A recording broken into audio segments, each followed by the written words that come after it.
అందరికీ నమస్కారం. వృషభరాశివారికి జూలై 19, 2021 తేదీలలో జరగబోయేది తెలిస్తే ఖచ్చితంగా ఆశ్చర్యపోతారు. వృషభరాశివారికి పట్టిందల్లా కూడా బంగారం కాబోతోంది. ధనవర్షం అనేది కురవబోతోంది. డబ్బుకు ధనద్వారాలు అనేవి తెరుచుకోబోతున్నాయి. అదృష్టం అనేది కలిసిరాబోతోంది. ఆ వివరాలు ఏంటో ఇప్పుడు ఈ వీడియోలో మనం వివరంగా తెలుసుకుందాం. వీడియో ఎక్కడ స్కిప్ చేయొద్దండి. చివరి వరకు చూస్తేనే అసలు మీకు ఎటువంటి అదృష్టం పట్టబోతోంది అని చెప్పి కూడా పూర్తిగా అర్థమవుతుంది. వీడియోలోకి వెళ్లే ముందు మా చిన్న రిక్వెస్ట్ ఏంటంటే, ఇంతకుముందు మా ఛానల్ మీరు సబ్స్క్రైబ్ చేసుకోకపోతే సబ్స్క్రైబ్ చేసుకోండి. అలాగే గంట సింబల్ని క్లిక్ చేయండి. అప్పుడే మీకు మా వీడియోలు నోటిఫికేషన్లో వస్తాయి. అలాగే జై శ్రీకృష్ణ అని కామెంట్ చేయండి. వృషభరాశివారు మీ గురించి, మీ జీవితం గురించి, మీరు పడుతున్న పోరాటం గురించి మాట్లాడడానికే ఇక్కడికి వచ్చాను. ఎందుకంటే మీలో ఉన్న ఓపిక, మీలో ఉన్న సహనం, మీరు మోస్తున్న భారం బహుశా ఈ ప్రపంచంలో మరెవరికీ అర్థం కాకపోవచ్చు. భూమాతకి ఉన్నంత ఓపిక మీ సొంతమంటారు. అందుకే మీది భూతత్వ రాశి. ఎంత పెద్ద తుఫాను వచ్చినా, ఎంత పెద్ద గాలివాన వచ్చినా చలించని ఆ కొండలాంటివాళ్లు మీరు. కాని ఆ కొండ కూడా అప్పుడప్పుడు లోలోపల ఎంతగా కుమిలిపోతుందో, ఎంత వేడిని తనలో దాచుకుంటుందో ఎవరికీ తెలియదు కదా. మీ జీవితంలో మీరు ఎదుర్కొనని అవమానాలు, మీరు చూసినని మోసాలు బహుశా మరెవరూ చూసి ఉండరు. ఎందుకో తెలుసా? మీ మనసు పసిపిల్లల మనసు లాంటిది. కల్లాకపటం తెలియదు. కుళ్ళు కుతంత్రాలు అస్సలు అర్థం కావు. ఎదుటివాళ్లు నవ్వుతూ పలకరిస్తే చాలు, వాళ్లని ప్రాణానికి ప్రాణంగా నమ్మేస్తారు. అదే మీ బలహీనత. మీ ఈ మంచితనాన్నే అలుసుగా తీసుకుని, మీ నమ్మకాన్నే ఆయుధంగా వాడుకుని ఎంతోమంది మిమ్మల్ని దారుణంగా మోసం చేసి ఉంటారు. మీరు ప్రాణం కంటే ఎక్కువగా నమ్మిన స్నేహితులే మీ వెనుక గోతులు తీసి ఉంటారు. మీరు గుండెల్లో పెట్టుకున్న బంధువులే మీ ఎదుగుదల చూసి ఓర్వలేక వెన్నుపోటు పొడిచి ఉంటారు. డబ్బు విషయంలోనూ అంతే. మీరు సంపాదించిన ప్రతి రూపాయి మీ కుటుంబం కోసం, మీరు ప్రేమించేవారి సంతోషం కోసం ఖర్చు పెడతారు. అడిగిన వాళ్లకు లేదనకుండా సహాయం చేస్తారు. కాని మీకు కష్టం వచ్చినప్పుడు మాత్రం ఒక్కడు కూడా సాయం చేయడానికి ముందుకు రారు.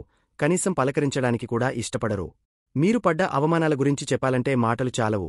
మీరు నెమ్మదిగా ఆలోచించి ఆచితూచి అడుగేస్తుంటే, వీడికి ఏమీ చేతకాదు, వీడు ఒక సోమరిపోతు అని నలుగురిలో నవ్వులపాలు చేసి ఉంటారు. మీ మౌనాన్ని చేతకానితనంగా లెక్కగట్టి, మీ సహనాన్ని అలుసుగా తీసుకుని ఎన్నోసార్లు మిమ్మల్ని తక్కువ చేసి మాట్లాడి ఉంటారు. అందరూ మిమ్మల్ని శాంతంగా, నెమ్మదిగా ఉండే వాళ్లు అనుకుంటారు. కాని వాళ్లకి తెలియని ఒక నిజముంది. మీ లోపల ఒక అగ్నిపర్వతముంది.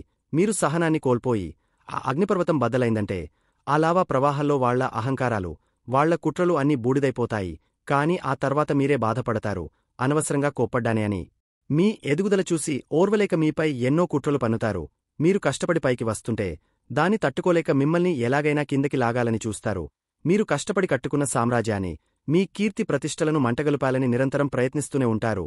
కాని వాళ్లకి తెలియదు, మీరు ఫీనిక్స్ పక్షి లాంటివారని. ఎన్నిసార్లు కూల్చినా, ఎన్నిసార్లు బూడిద చేసినా, మీరు ఆ బూడిద నుంచే మళ్లీ పుడతారు. ప్రతి దెబ్బ మిమ్మల్ని మరింత రాటుదేలేలా చేస్తుంది. ప్రతి అవమానం మీలో పట్టుదలను రెట్టింపు చేస్తుంది.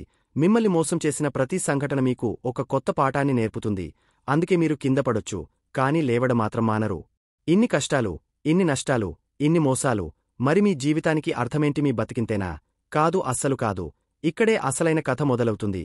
ఈ ప్రపంచం మిమ్మల్ని ఒక సాధారణ వ్యక్తిగా చూడొచ్చు. కాని మీ శక్తి ఏంటో మీకు తెలియాలి. మీరు సామాన్యులు కారు, మీరు ఒక యోధులు. మీకు జీవితం ఎన్నో అవకాశాలను కూడా ఇస్తుంది. కాని మీరు వాటిని అందుకోవడంలో కొంచెం నెమ్మదిగా ఉంటారు. ఆ అవకాశం మంచిదా, కాదా అని 100 సార్లు ఆలోచిస్తారు. ఈలోపే ఆ అవకాశం వేరొకరి చేతికి వెళ్ళిపోతుంది. అందుకే కొన్నిసార్లు మీరు వెనకబడిపోతారు. కాని ఒక్కసారి మీరు ఒక నిర్ణయం తీసుకున్నారంటే, ఇక మిమ్మల్ని ఆపడం ఎవరి తరమూ కాదు. ఆకాశమే హద్దుగా మీరు ముందుకు దూసుకుపోతారు. అందరూ వదిలేసి పారిపోయిన పనిని మీరు ఓపికతో పూర్తిచేసి విజేతగా నిలుస్తారు. తాబేలు కుందేలు కథలో గెలిచే తాబేలు మీరే. మీ బలం, మీ పట్టుదల, మీరు అనుకున్నది సాధించే వరకు నిద్రపోరు. మీ ఓపికే మీ ఆయుధం. ఇతరులు 10 నిమిషాల్లోనే ఓడిపోయి వదిలేసిన చోట, మీరు 10 ఏళ్లు పోరాడి అయినా సరే గెలిచి చూపిస్తారు. అందుకే మీ విజయాలు తాత్కాలికంగా ఉండవు. అవి శాశ్వతంగా చరిత్రలో నిలిచిపోతాయి. మీరు కట్టేది ఇసుకలో మేడలు కాదు, కొండమీద కోటలు. అందుకే అవి అంత బలంగా, స్థిరంగా ఉంటాయి. మీ పునాది నిజాయితీ, కష్టం, నమ్మకం. అందుకే మిమ్మల్ని కూల్చాలని చూసిన వాళ్లే మీ కోట నీడలో సేద తీరడానికి వస్తారు. మిమ్మల్ని అవమానించిన వాళ్లే రేపు మీ దగ్గర సలహా కోసం చేతులు కట్టుకుని నిలబడతారు. అయితే మీరు కొన్ని విషయాల్లో ఖచ్చితంగా మారాలి. అందరినీ గుడ్డిగా నమ్మడం ఇప్పటికైనా ఆపండి. పాలను, నీళ్లను వేరుచేయగల హంసలాగా ఎవరు మంచో, ఎవరు నటిస్తున్నారో గ్రహించే శక్తిని పెంచుకోండి. మీ మనసులోని బాధను, ఆవేదనను లోపలే దాచుకుని కుమిలిపోకండి. మీకు అత్యంత నమ్మకమైన ఒక్కరితోనైనా పంచుకోండి. మార్పుని చూసి భయపడకండి. కొత్త టెక్నాలజీని, కొత్త ఆలోచనలను ఆహ్వానించండి. మీరు నెమ్మదిగా నేర్చుకోవచ్చు, తప్పులేదు. కాని నేర్చుకోవడం మాత్రం ఆపకండి. కాలంతో పాటు ప్రయాణించకపోతే వెనకబడిపోతాం అన్న నిజాన్ని గ్రహించండి. మీ మంచితనం మంచిదే, కాని దానికి కొంచెం కఠినత్వాన్ని కూడా జోడించండి. మీరు ప్రేమ, ఆప్యాయత, లగ్జరీ, అందమైన జీవితాన్ని కోరుకుంటారు. అందులో తప్పేలేదు. మీరు వాటికి అర్హులు కూడా. కాని వాటికోసం మిమ్మల్ని మీరు నాశనం చేసుకోకండి. మిమ్మల్ని ప్రేమించే వాళ్లకోసం మీరు బతకండి. కాని మిమ్మల్ని వాడుకునే వాళ్లని మాత్రం దూరం పెట్టండి. వృషభ రాశి మిత్రులారా, ఒక్క విషయం గుర్తుపెట్టుకోండి. మిమ్మల్ని ఎవరూ ఓడించలేరు. మీకు మీరే ఓడిపోతే తప్ప. మీ ఆత్మవిశ్వాసమే మీ కవచం, మీ పట్టుదలే మీ ఖడ్గం. మీరు ఒకసారి సంకల్పించుకుంటే ఈ ప్రపంచంలో మీరు సాధించలేనిది ఏదీ లేదు. మీరు వ్యవసాయం చేసినా, వ్యాపారం చేసినా, ఉద్యోగం చేసినా, కళారంగంలో ఉన్నా మీరు శిఖరాగ్రానికి చేరగలరు. ఎందుకంటే మీలో సహనముంది, మీలో కష్టపడే తత్వముంది, మీలో సృజనాత్మకత ఉంది. అన్నిటికీ మించి ఎన్ని దెబ్బలు తిన్నా నిలబడే గుండె ధైర్యముంది. మిమ్మల్ని చూసి ఎగతాళి చేసిన వాళ్లే రేపు మిమ్మల్ని చూసి అసూయపడతారు. మీ ఎదుగుదల చూసి చప్పట్లు కొడతారు. మీ సమయం వస్తుంది, కాదు, మీ సమయాన్ని మీరే సృష్టిస్తారు. మిమ్మల్ని తొక్కేయాలని చూసిన వాళ్లందరి తలలమీద కాలుమోపి మీరు సింహాసనాన్ని అధిరోహిస్తారు. ఎందుకంటే మీరు పుట్టుకతోనే రాజులు. మీ జీవితానికి మీరే చక్రవర్తులు. ఇకపై కన్నీళ్లు కార్చకండి. గతాన్ని ఒక పాఠంగా మాత్రమే చూడండి. వర్తమానంలో ధైర్యంగా అడుగు వేయండి. భవిష్యత్తుని మీరే బంగారు బాటగా మలుచుకోండి. లేవండి, కదలండి, మీ లక్ష్యం వైపు ప్రయాణించండి. ఈ ప్రపంచం మీ విజయం కోసం ఎదురుచూస్తోంది. ధైర్యంగా ముందుకు సాగండి. విజయమీదే. అంతా మంచే జరుగుతుంది. వృషభరాశివారికి జూలై 19, 20, 21 తేదీలలో ఏ విధంగా ఉంటుందో ఇప్పుడు మనం వివరంగా తెలుసుకుందాం. ముందుగా వృషభరాశివారికి జూలై 19 శనివారం ఏ విధంగా ఉంటుందో తెలుసుకుందాం. వృషభరాశివారికి ఈ రోజు మీ జీవితంలో ఒక విచిత్రమైన అనుభూతిని తీసుకురాబోతున్నాయి. ఒకవైపు మీలో అద్భుతమైన శక్తి, ఆకర్షణ వెల్లివిరుస్తుంటే, మరోవైపు మనసులో ఏదో తెలియని అలజడి, చిన్నపాటి ఆందోళన ఉండవచ్చు. కంగారు పడకండి. ఇది కేవలం గ్రహాల ఆట మాత్రమే. మీ రాశ్యాధిపతి అయిన శుక్రభగవానుడు మీ సొంత ఇంట్లోనే బలంగా కూర్చుని ఉన్నాడు. దీనివల్ల మీ వ్యక్తిత్వం ప్రకాశవంతంగా ఉంటుంది. మీ అందం, ఆకర్షణ ఇనుమడిస్తాయి. మీరు ఎక్కడికి వెళ్లినా అందరి దృష్టి మీపైనే ఉంటుంది. మీ రూపురేఖల పట్ల, మీ ఆరోగ్యం పట్ల మీరు ప్రత్యేక శ్రద్ధ తీసుకుంటారు. ఇది మిమ్మల్ని మీరు ప్రేమించుకోవాల్సిన సమయం.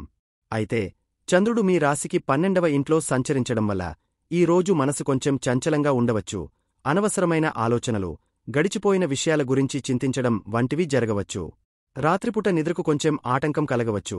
అలాగే ఊహించని ఖర్చులు తలెత్తే అవకాశముంది. కాని మీరేం భయపడాల్సిన పనిలేదు. ఎందుకంటే ధనస్థానంలో గురు భగవానుడు ఉండటం వల్ల ఖర్చులు వచ్చినా వాటిని అధిగమించేంత ధన మీకు ఏదో ఒక రూపంలో అందుతుంది. మీ మాటల్లో ఒక రకమైన శక్తి ఉంటుంది. కుటుంబ సభ్యులతో మాట్లాడేటప్పుడు కొంచెం ఓర్పు వహించండి. ఇక కుటుంబ జీవితం విషయానికి వస్తే ఇంట్లో కొంచెం అశాంతిగా అనిపించవచ్చు. అంగారకుడు, కేతువు 4వ ఇంట్లో ఉండటం వల్ల చిన్న చిన్న విషయాలకే ఇంట్లో వాదనలు జరిగే సూచనలున్నాయి. ముఖ్యంగా తల్లిగారి ఆరోగ్య విషయంలో కొంచెం శ్రద్ధ అవసరం. ఇంటికి సంబంధించిన పనులలో ఆటంకాలు ఎదురైనా సహనంతో వాటిని పూర్తి చేయండి. ప్రేమికులు, భార్యాభర్తలు ఒకరినొకరు అర్థం చేసుకునే ప్రయత్నం చేయాలి. మీ భాగస్వామితో మాట్లాడేటప్పుడు అహంకారాన్ని పక్కన పెట్టండి. మీ ఆకర్షణ వల్ల మీ మధ్య ఉన్న చిన్న చిన్న మనస్పర్ధలు తొలగిపోతాయి. కాని చొరవ మీరే తీసుకోవాలి. ఉద్యోగస్తులకు ఇది ఒకరకంగా మంచి సమయమే. మీ పనికి గుర్తింపు లభిస్తుంది. కాని 10వ ఇంట్లో రాహువు ఉండటం వల్ల పనిలో ఊహించని మార్పులు లేదా పై అధికారుల నుండి ఒత్తిడి ఉండవచ్చు. అయినా మీరు వెనకడుగు వేయరు. 11వ ఇంట్లో ఉన్న శనిదేవుడి దయవల్ల మీరు పడిన కష్టానికి తగ్గ లాభం, ప్రతిఫలం తప్పకుండా అందుతుంది. వ్యాపారస్తులు ఈ రోజు పెద్ద పెద్ద పెట్టుబడుల విషయంలో ఆచితూచి అడుగువేయాలి. ధైర్యముంటుంది, కాని తొందరపాటు నిర్ణయాలు వద్దు. విద్యార్థులు చదువు మీద ఏకాగ్రత పెట్టడానికి కొంచెం కష్టపడాల్సి రావచ్చు. మనసును అదుపులో ఉంచుకోవడానికి ధ్యానం చేయడం చాలా మంచిది. ఆరోగ్యం విషయంలో మానసిక ప్రశాంతత చాలా ముఖ్యం. అనవసర ఆందోళనలను వదిలేస్తే శారీరక ఆరోగ్యం కూడా బాగుంటుంది. ఈ రోజు కొంచెం ఓర్పుగా, ప్రశాంతంగా గడిపితే చాలు. రాబోయే రోజులు మీవే. అలాగే వృషభరాశివారికి జూలై 20 ఆదివారం, 21 సోమవారం ఏ విధంగా ఉంటుందో తెలుసుకుందాం. గత 2 రోజులుగా మీ మనసును పట్టి పీడించిన అలజడి, ఆందోళన మేఘాలు పూర్తిగా తొలగిపోయి మీ జీవితంలో ఒక కొత్త సూర్యోదయం మొదలైనట్టుగా ఉంటుంది. చంద్రుడు మీ సొంత రాశిలోకి ప్రవేశించి మీ రాశ్యాధిపతి అయిన శుక్రుడితో కలవడం అనేది ఒక అద్భుతమైన యోగం. దీనివల్ల మీ మనసు తేలికపడుతుంది. ఆనందంతో, ఉత్సాహంతో నిండిపోతుంది. మీ ఆలోచనలలో స్పష్టత వస్తుంది. మీ ముఖంలో ఒక ప్రత్యేకమైన కళ, తేజస్సు ఉట్టిపడతాయి. ఈ 2 రోజులు మీరు తీసుకునే ప్రతి నిర్ణయం మీకు అనుకూలంగా మారుతుంది. కుటుంబ జీవితంలో ఆనందం వెల్లివిరుస్తుంది. ఇంట్లో పండుగ వాతావరణం నెలకొంటుంది. అందరితో కలిసి సంతోషంగా గడుపుతారు. మీ మాటలు, చేతలు అందరినీ ఆకట్టుకుంటాయి. తల్లిగారితో సంబంధాలు మెరుగుపడతాయి. వివాహితులకు ఇది ఎంతో మధురమైన సమయం. మీ భాగస్వామితో మీ బంధం మరింత బలపడుతుంది. ఒకరికొకరు బహుమతులు ఇచ్చుకోవడం, కలిసి ప్రయాణాలు చేయడం వంటివి చేస్తారు. మీ మధ్య అన్యోన్యత తారాస్థాయికి చేరుకుంటుంది. ప్రేమికులకు ఇక పండగే. మీ ప్రేమను వ్యక్తపరచడానికి, మీ బంధాన్ని తదుపరి స్థాయికి తీసుకెళ్లడానికి ఇంతకంటే మంచి సమయముండదు. మీ ఆకర్షణకు మీ ప్రియమైనవారు పూర్తిగా దాసోహమంటారు. ఇక ఆర్థిక విషయాల గురించి చెప్పక్కర్లేదు. ధనస్థానంలో ఉన్న గురువు, రాశిలో ఉన్న చంద్రశుక్రుల కలయిక వల్ల ధన ప్రవాహం అద్భుతంగా ఉంటుంది. ఊహించని మార్గాల నుండి డబ్బు చేతికి అందుతుంది. పాత బాకీలు వసూలవుతాయి. కుటుంబం కోసం, మీ సంతోషం కోసం ధైర్యంగా ఖర్చు చేస్తారు. బంగారం లేదా విలాసవంతమైన వస్తువులు కొనుగోలు చేసే అవకాశముంది. ఉద్యోగస్తులకు, కార్యాలయంలో మీ మాటకు తిరుగుండదు. మీ సృజనాత్మకమైన ఆలోచనలను పై అధికారులు ప్రశంసిస్తారు. కొత్త బాధ్యతలు, ప్రమోషన్లు కూడా మిమ్మల్ని వెతుక్కుంటూ రావచ్చు. 11వ ఇంట్లో ఉన్న శనిదేవుడు మీ లాభాలను స్థిరంగా ఉంచుతాడు. వ్యాపారస్తులకు ఇది సువర్ణావకాశం. కొత్త ఒప్పందాలు కుదుర్చుకోవడానికి, వ్యాపారాన్ని విస్తరించడానికి ధైర్యంగా ముందుకు వెళ్ళండి. మీరు తీసుకునే ప్రతి నిర్ణయం లాభాలను తెచ్చిపెడుతుంది. విద్యార్థులకు ఏకాగ్రత అద్భుతంగా ఉంటుంది. చదివింది బాగా గుర్తుంటుంది మరియు పరీక్షలలో అద్భుతమైన ఫలితాలను సాధిస్తారు. ఆరోగ్యం పరంగా శారీరకంగా, మానసికంగా ఎంతో ఉత్సాహంగా, శక్తివంతంగా ఉంటారు. మీలో పాజిటివ్ ఎనర్జీ నిండి ఉంటుంది. మొత్తమీద ఈ 2 రోజులు పూర్తిగా మీకోసం కేటాయించబడినట్టుగా ఉంటాయి. ఈ శక్తిని, ఈ ఆనందాన్ని, ఈ ఉత్సాహాన్ని పూర్తిగా ఉపయోగించుకోండి. ప్రతి క్షణాన్ని ఆస్వాదించండి. మీకు అంతా శుభమే జరుగుతుంది. వృషభరాశివారు ఈ గ్రహ సంచారాల దృష్ట్యా కొన్ని చిన్న చిన్న పరిహారాలు పాటించడం వల్ల మనశ్శాంతి, పనులలో అనుకూలత కలుగుతుంది. ముందుగా మీ రాశ్యాధిపతి అయిన శుక్రభగవానుడి అనుగ్రహం మీకు ఎల్లప్పుడూ అవసరం. ఇందుకోసం మీరు చేయాల్సింది చాలా సులభం. ప్రతి శుక్రవారం మహాలక్ష్మి అమ్మవారిని భక్తితో పూజించడం, పాలు లేదా పెరుగుతో చేసిన నైవేద్యాన్ని సమర్పించడం వల్ల మీలో ఆకర్షణ, ఐశ్వర్యం వృద్ధి చెందుతాయి. మీరు ఎప్పుడూ శుభ్రమైన, మంచి దుస్తులు ధరించడం, కొద్దిగా సుగంధాన్ని వాడటం వల్ల శుక్రుడి సానుకూల శక్తి పెరుగుతుంది. ముఖ్యంగా స్త్రీలను, మీ జీవిత భాగస్వామిని గౌరవించడం మీకు అన్నివేళలా శ్రీరామరక్షగా నిలుస్తుంది. గోవులకు ఆహారం పెట్టడం, ముఖ్యంగా శుక్రవారాల్లో చేయడం వల్ల అద్భుతమైన ఫలితాలు కలుగుతాయి. మీ జాతకంలో ప్రస్తుతం 4వ ఇంట్లో ఉన్న అంగారకుడి, కేతువుల ప్రభావం వల్ల కుటుంబంలో చిన్న చిన్న కలహాలు, మానసిక అశాంతి కలగవచ్చు. దీనిని అధిగమించడానికి ప్రతి మంగళవారం ఆంజనేయ స్వామిని పూజించండి. కనీసం ఒకసారి హనుమాన్ చాలీసా పారాయణం చేయడం వల్ల మీలో ధైర్యం పెరిగి ఇంట్లో ప్రశాంతత నెలకొంటుంది. అలాగే వినాయకుడిని ప్రార్థించడం వల్ల కేతువు ఇచ్చే ఆకస్మిక సమస్యల నుండి బయటపడవచ్చు. ఇంట్లో సాయంత్రం పూట కర్పూరంతో హారతి ఇవ్వడం వల్ల ప్రతికూల శక్తులు తొలగిపోతాయి. 10వ ఇంట్లో రాహువు ఉండటం వల్ల ఉద్యోగంలో కొన్నిసార్లు గందరగోళం, పై అధికారులతో అభిప్రాయ భేదాలు రావచ్చు. దీనిని నివారించడానికి దుర్గాదేవిని ఆరాధించడం చాలా మంచిది. ప్రతిరోజూ ఓం దుం దుర్గాయే నమః అని జపించడం వల్ల వృత్తిపరమైన ఆటంకాలు తొలగిపోతాయి. అలాగే శనివారం రోజున పేదవారికి లేదా అవసరమైన వారికి నల్ల నువ్వులు లేదా నల్లని వస్త్రాలు దానం చేయడం వల్ల రాహువు, శని ఇద్దరి అనుగ్రహం లభిస్తుంది. ప్రస్తుతం లాభస్థానంలో ఉన్న శనిదేవుడు మీకు మంచి ఫలితాలనే ఇస్తాడు. కాని మీరు చేసే చిన్న దానధర్మాలు ఆ ఫలితాలను స్థిరంగా ఉంచుతాయి. చివరగా, మానసిక ప్రశాంతత కోసం ప్రతి సోమవారం శివాలయానికి వెళ్లడం లేదా ఇంట్లోనే శివుడిని ప్రార్థించడం చాలా ముఖ్యం. ఇది 12వ ఇంట్లో సంచరించే చంద్రుడి వల్ల కలిగే అనవసర ఆందోళనలను తగ్గిస్తుంది. ఈ చిన్న చిన్న పరిహారాలన్నీ మీలో ఆత్మవిశ్వాసాన్ని నింపుతాయి. గుర్తుంచుకోండి, భగవంతుడిపై నమ్మకం, మంచి పనులు చేయడం, సానుకూల దృక్పథంతో ఉండటమే అన్నింటికంటే గొప్ప పరిహారం. మీకు అంతా మంచే జరుగుతుంది. ఇక వృషభరాశివారికి ఎలా ఉండబోతుంది చూశారు కదండి. ఈ వీడియో గనక మీకు నచ్చినట్లయితే ప్లీజ్ లైక్ చేసి మీ ఫ్రెండ్స్కి షేర్ చేయండి. అలాగే జై శ్రీకృష్ణ అని కామెంట్ చేయండి. అలాగే మా కొత్త వీడియోలు మీకు వెంటనే చేరాలంటే మా ఛానల్ను సబ్స్క్రైబ్ చేసుకుని పక్కనే ఉన్నటువంటి బెల్ ఐకాన్ని ప్రెస్ చేయండి. ధన్యవాదములు.